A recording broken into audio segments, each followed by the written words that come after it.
Hello everyone, welcome back. So ഇന്നത്തെ വീഡിയോയിൽ നമ്മുടെ എക്സാം സീരീസിൻ്റെ 3rd എപ്പിസോഡാണ്. അപ്പോൾ ഇതിൽ നമ്മൾ മലയാളം എക്സാം എങ്ങനെ എഴുതാം എന്നാണ് പറയുന്നത്. ഒരേ ഡ്രസ്സാണ്, കാരണം ഞാൻ ഒരേ ദിവസമാണ് എല്ലാം ഷൂട്ട് ചെയ്യുന്നത്, അതുകൊണ്ടാട്ടോ. അപ്പോൾ എങ്ങനെയാണ് മലയാളത്തിന് A+ എന്താ പറയുക സ്കോർ ചെയ്യാമെന്ന് പറഞ്ഞുതരാം. അപ്പോൾ ഫസ്റ്റ് നിങ്ങൾ ചെയ്യേണ്ടതെന്ന് വെച്ചാൽ നല്ലോണം ഇതുപോലെ ടെക്സ്റ്റ് വായിക്കാം. നല്ലോണം ടെക്സ്റ്റ് വായിച്ച് അതിൽ നിന്ന് തന്നെ ഇതുപോലെ ഇംഗ്ലീഷിൻ്റെ കാര്യം പറഞ്ഞ പോലെ തന്നെ അതിൽ നിന്ന് തന്നെ ക്യാരക്ടർ സ്കെച്ചൊക്കെ പഠിക്കാൻ പറ്റുന്ന രീതിയിൽ മാക്സിമം നല്ല രീതിയിൽ ടെക്സ്റ്റ് വായിച്ച് ഒരു പ്രാവശ്യമെങ്കിലും എല്ലാ ചാപ്റ്ററിലും ടെക്സ്റ്റ് വായിച്ചിരിക്കണം. പിന്നെ സെയിം ഗോസ് ടു പോയംസ്. പോയത്തിലും ഇതേപോലെ തന്നെ ഓരോ എന്താ പറയുക സെൻറ്റൻസ് ബൈ സെൻറ്റൻസ് അങ്ങനെ ചോദിക്കാറുണ്ട്. ഇപ്പോൾ മലയാളത്തിൽ ഒരു പോയം ഉണ്ടായിരുന്നല്ലോ, കളസ്തമാം ദരിദ്രം ഭക്ഷണത്തിനപേക്ഷിക്കുന്ന പോലെ എന്നൊക്കെ പറഞ്ഞിട്ട്, പരികസ്തമാം ദരിദ്രം ഭക്ഷണത്തിനപേക്ഷിക്കുന്ന പോലെ എന്നൊക്കെ പറഞ്ഞിട്ട്, പിന്നെ വെള്ളത്തുള്ളി ചൂട് ലോഹത്തിൽ വീഴുമ്പോൾ എന്നൊക്കെ പറഞ്ഞിട്ട്, അതായത് അതതിൻ്റെ മലയാളം മീനിങ്ങാണ്. അപ്പം അങ്ങനത്തെ കുറച്ച് വരികളൊക്കെ ഉണ്ടല്ലോ. അപ്പം അതൊക്കെ നമുക്ക് തന്നിട്ട് അതിൻ്റെ അർത്ഥം എന്താണെന്നൊക്കെ ചോദിക്കാൻ നല്ല ചാൻസ് ഉണ്ട്. അപ്പോൾ ലൈൻ ബൈ ലൈൻ ഇതേപോലത്തെ മീനിങ്സൊക്കെ ഉള്ള പ്രത്യേകിച്ച് കാണാപ്പാഠം പഠിച്ചിട്ട് പോവുക. Line by line meanings note ചെയ്ത് വെച്ചിട്ട് പോവുക. അതൊക്കെ ഇമ്പോർട്ടൻ്റ് ആണ്. അപ്പോൾ പ്രത്യേകിച്ച് പോയത്തിൻ്റെ. പിന്നെ കഥകളും അത് നല്ലോണം വായിച്ചിട്ട് പോവുക. ക്യാരക്ടർ സ്കെച്ചൊക്കെ മാക്സിമം പഠിച്ച് വായിച്ച് അതിൽ നിന്നൊക്കെ ക്യാരക്ടർ സ്കെച്ച് നമുക്ക് തന്നെ എഴുതാൻ പറ്റുന്ന രീതിയിൽ നോട്ട് ചെയ്തിട്ട് പോവാം. പിന്നെ മലയാളത്തിൽ നിങ്ങൾ നോട്ട് ചെയ്യുന്ന സംഭവം A+ലോട്ട് എത്തുക എന്ന് പറയുന്നതോടൊപ്പം തന്നെ മാക്സിമം ക്വസ്റ്റ്യൻസ് ചെയ്യുക, അതായത് എല്ലാ ക്വസ്റ്റ്യൻസ് അറ്റൻഡ് ചെയ്യുക എന്നുള്ളത് നിർബന്ധമായിട്ടുള്ള കാര്യമാണ്. അപ്പോൾ അതിൽ എനിക്ക് തന്നെ മിക്കപ്പോഴും മാർക്ക് കുറഞ്ഞിട്ടുണ്ടെങ്കിൽ അത് മെയിനായിട്ട് ടൈം മാനേജ്മെൻറ്റാണ്. എനിക്ക് ഒട്ടും പറ്റാത്തതും അതുകൊണ്ടാണ് ഞാൻ +1 സത്യം പറഞ്ഞാൽ മലയാളം എടുക്കാത്തത്. കാരണം എനിക്ക് ടൈം മാനേജ് ചെയ്യാന്ന് പറഞ്ഞാൽ ഭയങ്കര ബുദ്ധിമുട്ടാണ്. ഇനി ടൈം മാനേജ് ചെയ്ത് ഞാനൊന്ന് എഴുതി എല്ലാം ഒന്ന് ഒപ്പിച്ച് കഴിഞ്ഞാൽ എനിക്കൊരു സാറ്റിസ്ഫാക്ഷൻ ഉണ്ടാവില്ല. എന്തെങ്കിലും പോയിന്റ് മിസ്സായിട്ടുണ്ടാവും. എനിക്ക് ആ പോർഷനിൽ ആ ഒരു ആക്ടിവിറ്റിക്ക് ഇപ്പം 5 മാർക്കിൻ്റെ ക്വസ്റ്റൻ ആണെങ്കിൽ 4 മാർക്കൊക്കെ എനിക്ക് കിട്ടാറുള്ളൂ. അപ്പം അങ്ങനെ വരുമ്പോൾ ടൈമും മാനേജ് ചെയ്യാൻ പറ്റില്ല, അതോടൊപ്പം തന്നെ എന്താ പറയുക ഫുൾ മാർക്ക് കിട്ടില്ല. അങ്ങനെ ഒരു സിറ്റുവേഷനിൽ ഞാൻ മെയിനായിട്ട് ചെയ്യുന്ന കാര്യം എന്ന് വെച്ചാൽ മെയിൻ പോയിൻറ്റ്സ് അണ്ടർലൈൻ ചെയ്ത്, അതാണ് ഞാൻ പിന്നെ ചെയ്തിരുന്ന ട്രിക്ക്. മെയിൻ പോയിൻറ്റ്സ് അണ്ടർലൈൻ ചെയ്ത് വെക്കും. ഫോർ എക്സാമ്പിൾ ഇപ്പോൾ ശ്രീനാരായണ ഗുരുയുടെ ഞാനിത് പറഞ്ഞിട്ടുണ്ടെന്ന് തോന്നുന്നു. ശ്രീനാരായണ ഗുരുയുടെ ആണെന്ന് തോന്നുന്നു ഒരു ചാപ്റ്ററിൽ ഒരു 4 വരി കവിത എന്നുണ്ടോ ഇതൊരു ചാപ്റ്ററിലുണ്ട്. അപ്പോൾ ആ 4 വരി കവിത ഇമ്പോർട്ടൻ്റ് അല്ല, പക്ഷെ അത് എഴുതി കഴിഞ്ഞാൽ നമ്മൾ ആ ചാപ്റ്റർ നല്ലോണം പഠിച്ചിട്ടുണ്ട് എന്നുള്ള ഒരു ജസ്റ്റ് അങ്ങനെ ഒരു കവിത ഉണ്ടെന്ന് മെൻഷൻ ചെയ്താൽ മതി ശരിക്കും. പക്ഷെ ആ 4 വരി കവിത പഠിച്ച് നമ്മൾ എഴുതിയിട്ടുണ്ടെങ്കിൽ അത് കാണുന്ന ആ ടീച്ചർക്ക് മനസ്സിലാവും നമ്മൾ ഈ ചാപ്റ്റർ നല്ലോണം വായിച്ചിട്ടുണ്ട്, നല്ലോണം പ്രിപ്പയർ ചെയ്തിട്ടാണ് വന്നേക്കണതെന്ന് മനസ്സിലാവും. അപ്പോൾ നമുക്കവിടെ മാർക്ക് വീഴും. അപ്പോൾ ഇപ്പം ഞാൻ പറഞ്ഞ പോയം ഉണ്ടല്ലോ, അത് നമ്മളിപ്പോൾ ഒരു പാരഗ്രാഫ് മേലെ എഴുതി അത് കഴിഞ്ഞൊരു ലൈൻ വിട്ടിട്ട് ഈ പോയം എഴുതാം, എന്നിട്ടൊരു ലൈൻ വിട്ടിട്ട് അടുത്ത പാരഗ്രാഫ് എഴുതാം. അപ്പോൾ പോയം കാണണം, വൃത്തിയായിട്ട് കാണാൻ പറ്റുന്ന രീതിയിൽ എഴുതി കഴിഞ്ഞാൽ അവിടെ നമുക്ക് മാർക്ക് വീഴും. പിന്നെ ഇതേപോലെ യുദ്ധത്തിൻ്റെ പരിണാമത്തിലുള്ള കുറച്ച് ചാപ്റ്റേഴ്സിൽ കുറച്ച് കടുംകട്ടി വാക്കുകളുണ്ട്. നമ്മൾ സാധാരണ എന്താ ചെയ്യുക, ആ കടുംകട്ടി വാക്കുകളുടെ സാധാരണ നമ്മൾ സംസാരിക്കുന്ന മലയാളം വേർഡ്സ് ഉണ്ടല്ലോ, സാധാരണ അതിൻ്റെ മീനിങ് എന്താ, ഇപ്പോൾ യുദ്ധഭൂമിക്കെന്നോ വേറെന്നോണ്ടോ പേരെന്നാണ്ടോ ആണ് അതിൽ കൊടുത്തേക്കണം, അല്ല ഞാൻ മറന്നുപോയി. അപ്പോൾ ആ പേരൊക്കെ നമ്മൾ യുദ്ധഭൂമി എന്നങ്ങോട്ട് എഴുതി വെക്കും. അങ്ങനെ എഴുതരുത്. പകരം ഈ കടുംകട്ടി വാക്കുകൾ തന്നെ നമ്മൾ എടുത്ത് എഴുതുക. അങ്ങനെ ഒരു 5-6 വാക്കുകൾ എടുത്ത് പഠിച്ച് കാണാപ്പാഠം പഠിച്ച് അക്ഷരത്തെറ്റില്ലാതെ കാണാപ്പാഠം എഴുതി പഠിച്ച് തന്നെ പോവാം. കാരണം ഇത് കാണുമ്പോഴും ഇതേപോലെ ടീച്ചർമാർക്ക് മനസ്സിലാവും നമ്മൾ പഠിച്ചിട്ടുണ്ട്, നമ്മൾ വൃത്തിയായിട്ട് എഴുതിയിട്ടുണ്ടെന്ന് മനസ്സിലാവും. പിന്നെ ഇതേപോലെ നോട്ട് ചെയ്യാത്ത കുറച്ച് കാര്യങ്ങൾ എടുത്ത് എഴുതുക. ഫോർ എക്സാമ്പിൾ ഒരു ചാപ്റ്ററിൽ ഇപ്പോൾ കുറച്ച് ക്യാരക്ടേഴ്സ് ഉണ്ട്, അതായത് നാട്ടുകാരുടെ പേര് ഒരു ചാപ്റ്ററിൽ തന്നിട്ടുണ്ട്. അതൊന്നും സാധാരണ നമ്മുടെ മെയിൻ ക്യാരക്ടേഴ്സായിട്ട് ജസ്റ്റ് ആ പേരുകളൊക്കെ ഒന്ന് പറഞ്ഞു പോകുന്നേ ഉള്ളൂ. പിന്നെ അവർക്ക് ആ കഥയിൽ വലിയ റോളൊന്നുമില്ല. പക്ഷേ ഇതേപോലെ ഈ ക്യാരക്ടേഴ്സിൻ്റെ പേരൊക്കെ നമ്മൾ ആ ചാപ്റ്ററിൻ്റെ എസ്സേയിൽ വരുമ്പോൾ ഇങ്ങനെ ഇവരും ഇതിലെ കഥാപാത്രങ്ങളാണ്, അല്ലെങ്കിൽ എന്തെങ്കിലും ഒരു ലൈനിൽ ഈ ക്യാരക്ടേഴ്സിൻ്റെ പേര് നമുക്ക് അതിൻ്റെ കൂടെ എഴുതാൻ പറ്റിയ അതും ടീച്ചർമാർക്ക് മനസ്സിലാവും. കാരണം അതുവരെ നോട്ട് ചെയ്ത് എഴുതിയിട്ടുണ്ട് എന്നുള്ളൊരു ഇമ്പ്രഷൻ നമുക്ക് കിട്ടും. സോ അങ്ങനെ ചെറിയ ചെറിയ പോയിൻറ്റ്സ് വരെ നമ്മൾ പഠിച്ചു വെക്കാം. പിന്നെ യുദ്ധത്തിൻ്റെ പരിണാമത്തിൽ തന്നെ ഇത്ര കുതിര, ഇത്ര ആന, അതൊക്കെ അതിൻ്റെ കറക്റ്റ് എണ്ണം തന്നിട്ടുണ്ട്. അതും ഇതേപോലെ എഴുതി വെക്കുക. അപ്പോൾ ഇങ്ങനെയൊക്കെയാണ് മലയാളത്തിൽ മാർക്ക് സ്കോർ ചെയ്യാനുള്ള ഏറ്റവും എളുപ്പ വഴി എന്ന് പറയുന്നത്. മാക്സിമം പോയിൻ്റ് ഇമ്പ്രസ് ചെയ്യുക, ടീച്ചറിനെ ഇമ്പ്രസ് ചെയ്യുക എന്നുള്ളൊരു പോയിൻ്റ് ഓഫ് വ്യൂ എന്ന് വേണം നമ്മൾ എഴുതാൻ. പിന്നെ ഇതേപോലെ ഈ വാക്കുകളൊക്കെ ഉപയോഗിക്കുമ്പോൾ തന്നെ, ഇപ്പോൾ ഇംഗ്ലീഷിൽ ഞാൻ പറഞ്ഞല്ലോ വൊക്കാബുലറി, അതേപോലെ തന്നെയാണ് മലയാളത്തിൽ ഈ വാക്കുകൾ. കുറച്ച് ഇതേപോലത്തെ കടും കട്ടി വാക്കുകൾ എടുത്തങ്ങനെ കാണാപ്പാഠം പഠിച്ച് എഴുതി കഴിഞ്ഞാൽ നിങ്ങൾക്ക് എന്തായാലും മാർക്ക് വീഴും. പിന്നെ ഒരു ക്വസ്റ്റ്യൻ ചോദിക്കുന്നത് എന്താണെന്ന് വെച്ചാൽ 2 വരി തന്നിട്ട് അതിൻ്റെ ഗ്രാമർ പോലെ ചോദിക്കാറുണ്ട്. ആദ്യാക്ഷരപ്രാസം, ദ്വിതീയാക്ഷരപ്രാസം, പിന്നെ അവിടെ കമ്പയർ ചെയ്തേക്കണ ആണെന്നൊക്കെ പറഞ്ഞ് നമുക്ക് എൻ്റെ ഒരു മലയാളം വാക്കുണ്ടായിരുന്നു, ഞാൻ മറന്നുപോയി. എന്താ പറയുക, കമ്പയറിന് എന്താ മലയാളത്തിൽ പറയുക മറന്നു കേട്ടോ. കമ്പയർ ചെയ്തിട്ടുള്ള ഇപ്പോൾ 2 സെൻറ്റൻസ് തരും, എന്നിട്ട് അവിടെ എന്താണ് അതിൻ്റെ ഗ്രാമർ എന്നവർ ചോദിക്കും. അപ്പോൾ നമ്മളങ്ങനെ എഴുതിയാൽ മതി. ഇപ്പോൾ ആദ്യാക്ഷരപ്രാസം ആണെങ്കിൽ ഇവിടെ ആദ്യാക്ഷരപ്രാസം കാണുന്നു, പിന്നെ ഇവിടെ കമ്പാരിസൺ നടത്തിയിട്ടുണ്ട്, പിന്നെ മലയാളം എഴുതണം കേട്ടോ. അപ്പം അങ്ങനെ ക്വസ്റ്റ്യൻസ് വരാറുണ്ട്. അത് അങ്ങനെ തന്നെ നിങ്ങൾ പഠിച്ചിട്ട് പോകും. അത് നിങ്ങൾക്ക് മനസ്സിലാക്കുക. അതപ്പോൾ നിങ്ങൾ പഠിക്കുന്ന സമയത്ത് ഈ 2 സെൻറ്റൻസിൽ ദ്വിതീയാക്ഷരപ്രാസം വന്നിട്ടുണ്ടോ, ആദ്യാക്ഷരപ്രാസം ദ്വിതീയാക്ഷരപ്രാസം അറിയാമല്ലോ അല്ലേ. ആദ്യാക്ഷരപ്രാസം എന്ന് വെച്ചാൽ ഫസ്റ്റത്തെ 2 സെൻറ്റൻസ് ഇതൊരു സെൻറ്റൻസാണ്, ഇതൊരു സെൻറ്റൻസാണ്. ഒരു പോയത്തിലെ 2 സെൻറ്റൻസ്, ആ 2 സെൻറ്റൻസിൻ്റെ തുടക്കത്തെ ലെറ്റേഴ്സ് സെയിം ആണെങ്കിൽ ആദ്യാക്ഷരപ്രാസം, സെക്കൻഡ് ലെറ്റേഴ്സാണ് സെയിം എങ്കിൽ ദ്വിതീയാക്ഷരപ്രാസം, അവസാനത്തെ ലെറ്റേഴ്സാണ് സെയിം എങ്കിൽ അന്ത്യാക്ഷരപ്രാസം. അപ്പോൾ അതൊക്കെ നോട്ട് ചെയ്ത് വെക്കാം, അതും ഇമ്പോർട്ടൻ്റ് ആട്ടോ.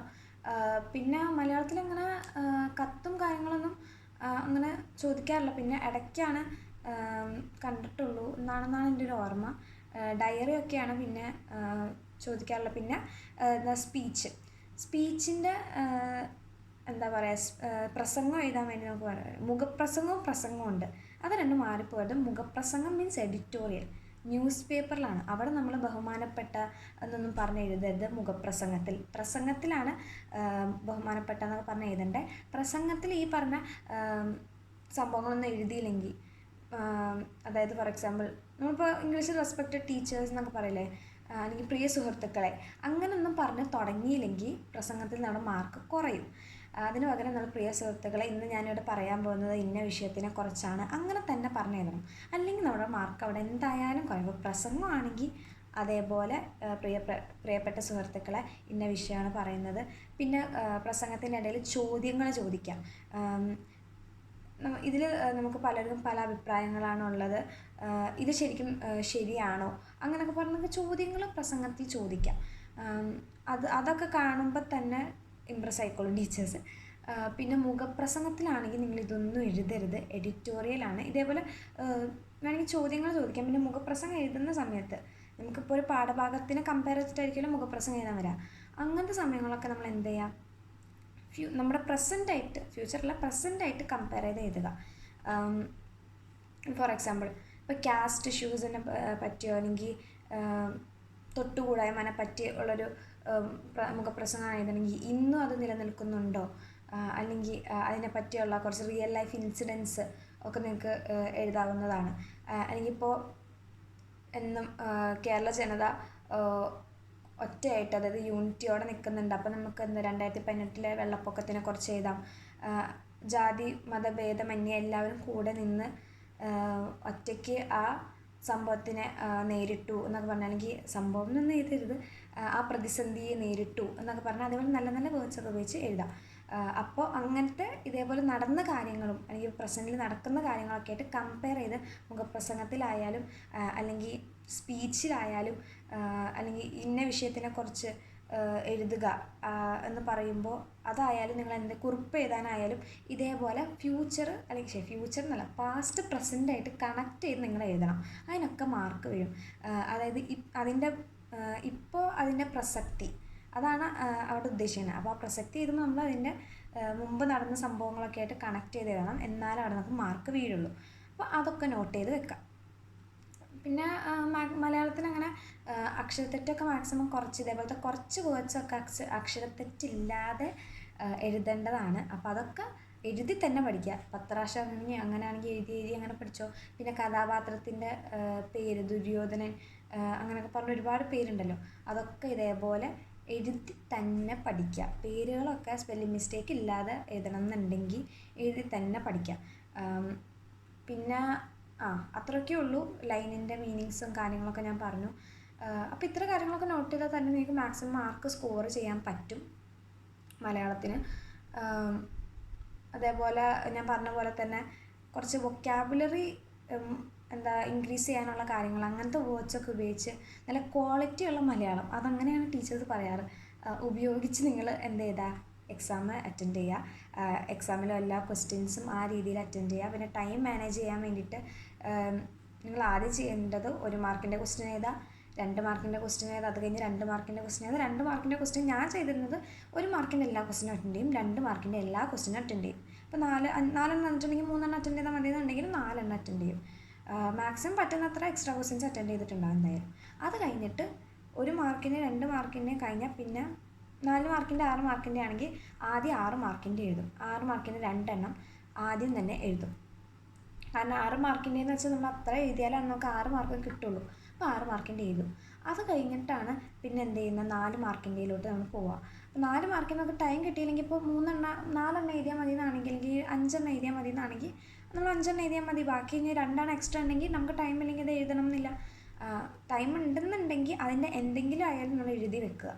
ജസ്റ്റ് അവിടെ ഇരുന്നോട്ടെ, അത് ഉണ്ടെന്ന് വെച്ചാൽ അവിടെ ആർക്കും ഒരു ദ്രോഹവും ഇല്ല. നമുക്ക് പറ്റുന്നത്ര പോയിൻറ്റ്സ് എഴുതി വെക്കുക. മാക്സിമം ഇതുപോലെ അറ്റൻഡ് ചെയ്യുക. ചിലതിലൊക്കെ അവർ ഉദ്ദേശിക്കുന്നത് എന്താ പറയുക, 4 വരിയൊക്കെ ആയിരിക്കും. ചില ക്വസ്റ്റ്യൻസിൽ 4 മാർക്കിൻ്റെ ക്വസ്റ്റ്യൻസിൽ നമ്മൾ 4 ചോദ്യങ്ങൾ ഉണ്ടാക്കുക എന്ന് പറഞ്ഞിട്ടുള്ള ക്വസ്റ്റ്യൻസ് ആണെങ്കിൽ 4 വരിയായിട്ട് എഴുതിയാൽ മതി. ചിലതിൽ ആശയമായിരിക്കും. അപ്പം 4 മാർക്കിൻ്റെ ക്വസ്റ്റ്യൻസ് തൊട്ട് നിങ്ങളൊരു അതും കൂടി ഒന്ന് പറഞ്ഞേക്കാം. 4 മാർക്കിൻ്റെ ക്വസ്റ്റ്യൻസ് തൊട്ടാണെങ്കിൽ നിങ്ങൾ ഇൻട്രോ ഔട്ട്രോയും നിർബന്ധമായിട്ട് എഴുതണം.